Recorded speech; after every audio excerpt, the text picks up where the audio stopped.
10:45 on a Friday evening. This is my little buddy Peach Pit. He was a foreign body surgery today at Fen Vet Beltline. He was actually surrendered to a local rescue, Saving Grace Animal Society.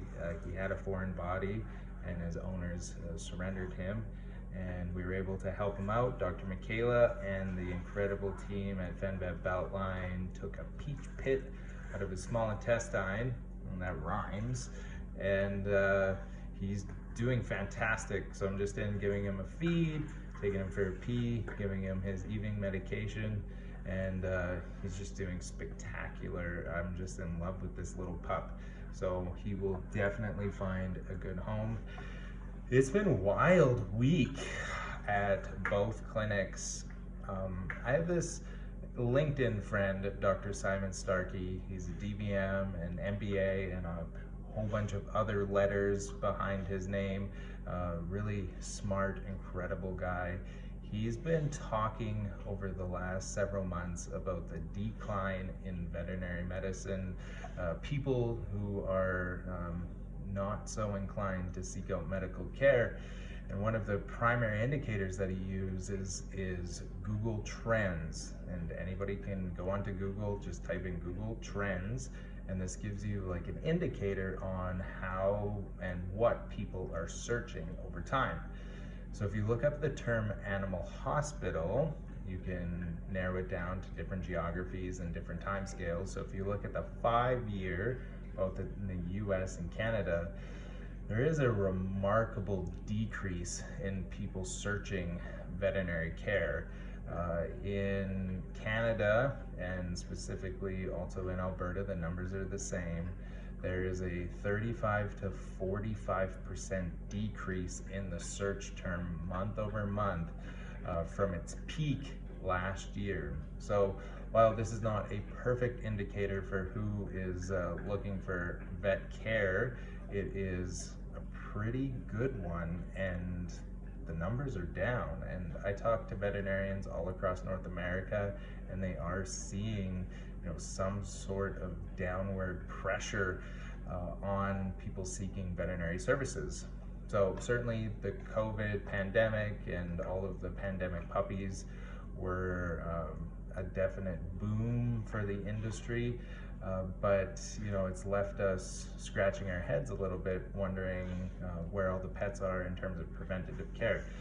There is no question that I've had a feeling over the last couple of months that some demographics are typically seeking out less preventative health care, so less vaccinations, less parasite prevention, less wellness checks, less blood work on an annual or a biannual basis, depending on how old their pet is.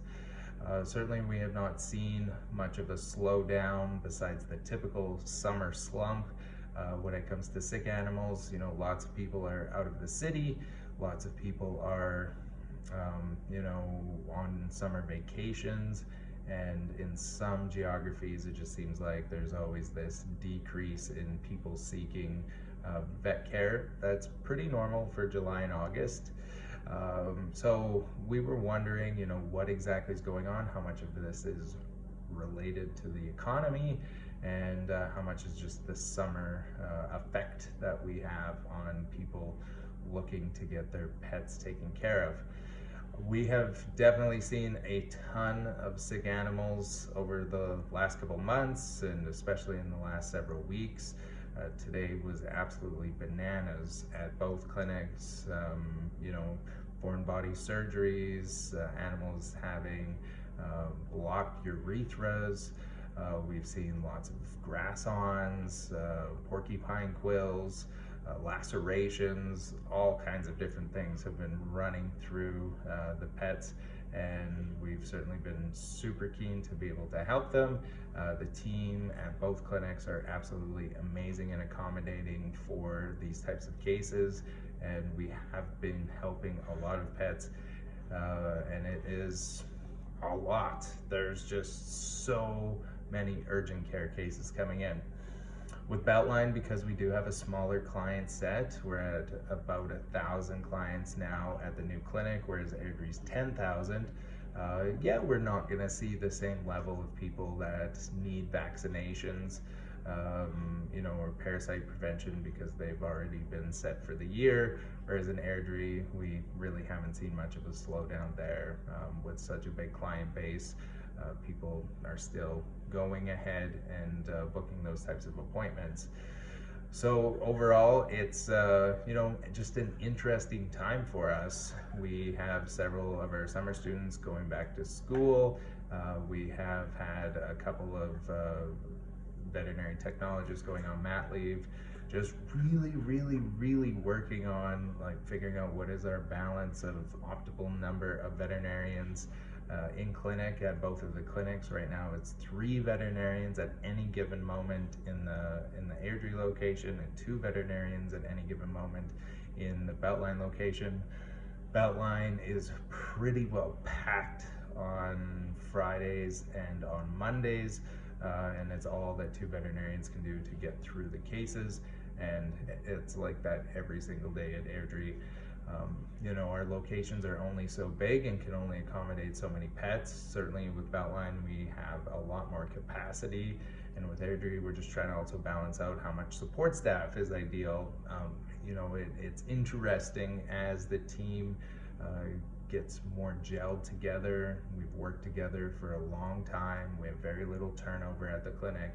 So as the teams work together longer, we just have this like synergistic effect of people becoming more experienced and then just more experienced working with each other, which has allowed us to really streamline our support staff and be real thoughtful in like which specific support staff do we need where. Do we need to grow out our virtual team? Even within that, do we grow out our client care coordinators who work on the virtual team, or do we grow out our veterinary technologists that work on the virtual team? In clinics, what is the ideal ratio for us specifically at this phase at each location, with our own certain nuance and intricacies of like the difference between a fully mature clinic and a clinic that is growing. I find that nothing is ever really static. There is no perfect Pepsi in figuring this out. You've got different challenges, different expectations. With the bigger client base here, certainly we got a lot of people calling in the mornings with sick pets inquiring quite early, whereas at Beltline, usually we don't start hearing from those pets until around like 11 a.m. People have inquired to local emergency clinics, and the emergency clinics are already having massive wait times by that time, so they give some of the general practices as an option for some of these pet owners.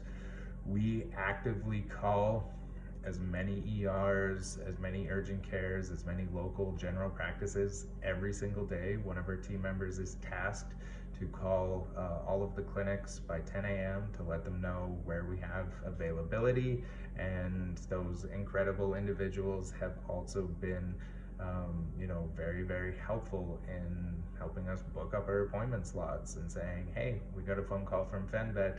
They said they have some openings at their Beltline location, and we see all those start filtering in, and then our afternoons are wild. So I have found myself actually over the last week practicing more companion animal medicine than is usually typical because the demand has seemingly increased so much just over 2 weeks. Today I had a nearly full slate. Yesterday was pretty full as well. The day before, we had one of our team members call out sick in their relocation, so I ended up taking a part day of appointments as well. So definitely doing lots of that, and then also the large animal stuff is picking up right now as well. So it is a lot. I can't believe that the weeks go by this fast. It's literally a blink of an eye. The week is over and on to the next one. Okay, well, I'm gonna give this little guy a nighttime story and some medication, and we'll see you guys in the next episode.